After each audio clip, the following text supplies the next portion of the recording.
Basa Sunda pangajaran hiji, hirup rukun sauyunan. Barudak buka buku paketna halaman 2. Pek baca sing bedas diajar nembang. Tisna maca digalantangkeun. Ieu teh pupuh, namina pupuh pucung. Ari pupuh mah kudu ditembangkeun. Regepkeun nya ku ibu bade dicontoan nembangkeunana. Barudak saregep ngong burina tembang. Rengse tembang burina nyarios deui, tah ayeuna ibu bade nembang sajajar-sajajar. Turutan ku hidep sasarengan. Burina nembang sajajar diturutan ku barudak. Nembang sajajar deui diturutan deui ku barudak. Nepi ka rengsena 4 jajar. Geus kitu ditembangkeun sakabehna, diturutan deui ku barudak.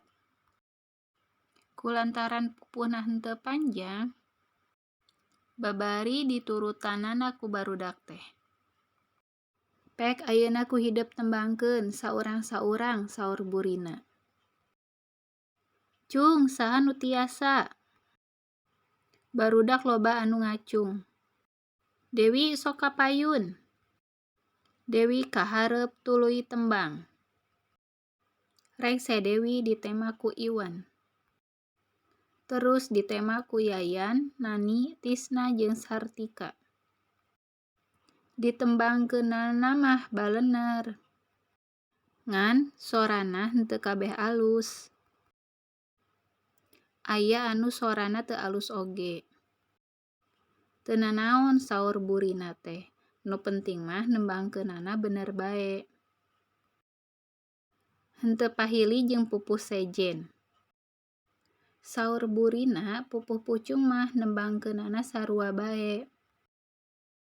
Sanajan diganti kecap atawa kalimahna oge, nembangkeunana mah angger kitu. Burina nyerat deui dina bor pupuh pucung anu beda jeung pupuh nu mimiti.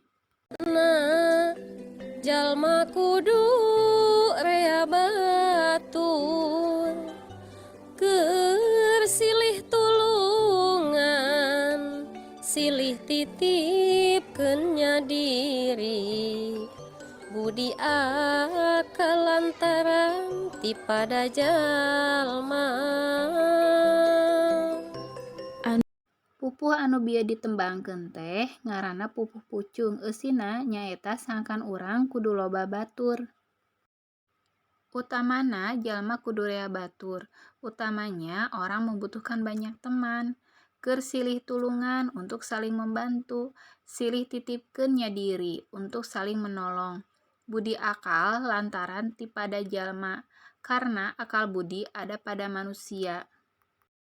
Urang kabeh kudu sauyunan rukun, kita semua harus hidup rukun, jeung batur sakelas, sesama teman sekelas, ulah sok pahiri-hiri, tidak boleh saling bertengkar, tong pasea salawasna babarengan, jangan ragu untuk bersama selamanya. Pek ayeuna hidep kerjakeun tugasna di GCR. Hatur nuhun barudak sadayana sing sumangget diajar. Wassalamualaikum.